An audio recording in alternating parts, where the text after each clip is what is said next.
ask questions. You can prompt me. This is Tom Yarboro. He's the council president. And Tom, would you tell us a little bit about how you got involved with scouting as a kid? Well, youngest of 5 children, and had gone into Cub Scouting following my brother, who was 2 years older, in the Cub Scouting, and I progressed through Cub Scouting into a scout troop, and it was at a time where my father's work needed some teenage help after school, and my parents came to me and said, listen, we need one of you younger two, and one of you needs to drop out of scouting. And so my brother, who had been in scouting 2 years ahead of me, was progressing, and so I had to give up scouting. And then about 2.5, 3 years later, I was able to get involved with an Explorer post. And exploring gave me great opportunities that I will never forget.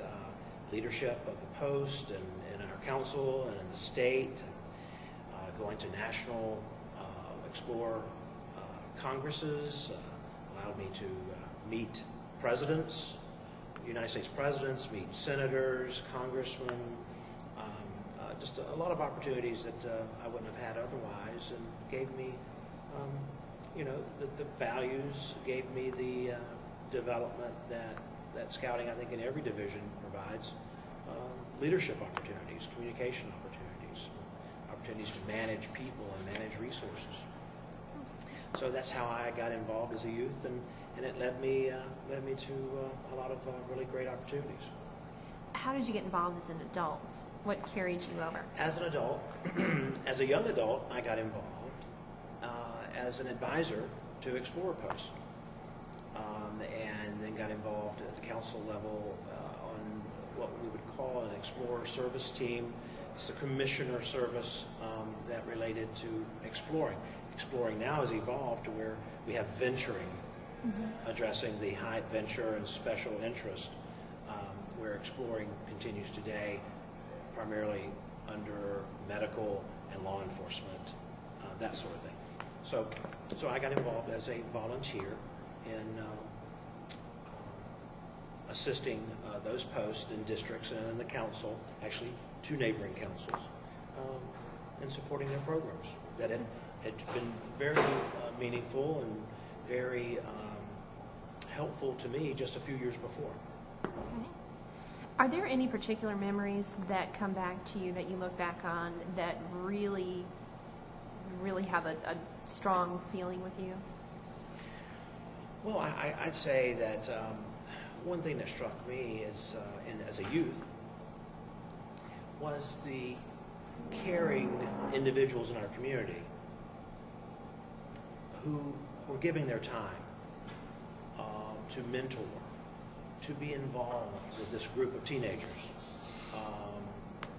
One of the Explorer posts I was associated with was a medical post, and a local surgeon was our advisor, and he gave so much time, and he made provisions for our travel to have great experiences, not just ski trips or whatever, but lining up tickets from other physicians in the community to 5 or more college football games every fall.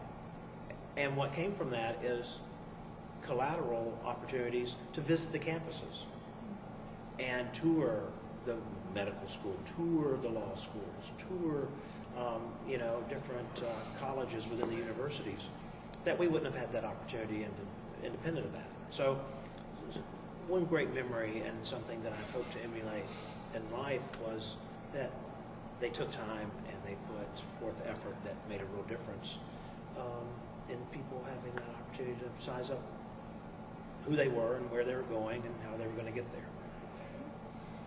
What do you see with scouting today? Why do you think it's important for boys and young men to be involved? I think scouting plays a unique role in what is next for America, and it comes down to personal accountability, personal integrity, character, things that we see so much missing as we read the newspaper headlines each evening. And that happens at the household level, the community level, and then obviously institutions, states, and our national landscape. I think giving these young people the tools to rely on, to test, is this right, is this just, is this moral? No one else is providing them with that structure, that framework these days. So I think scouting, and we're seeing that families are seeking out scouting now in these uncertain times, and we're glad to respond and take that obligation and that opportunity very seriously. If we don't do it, who will? Thank you, Tom.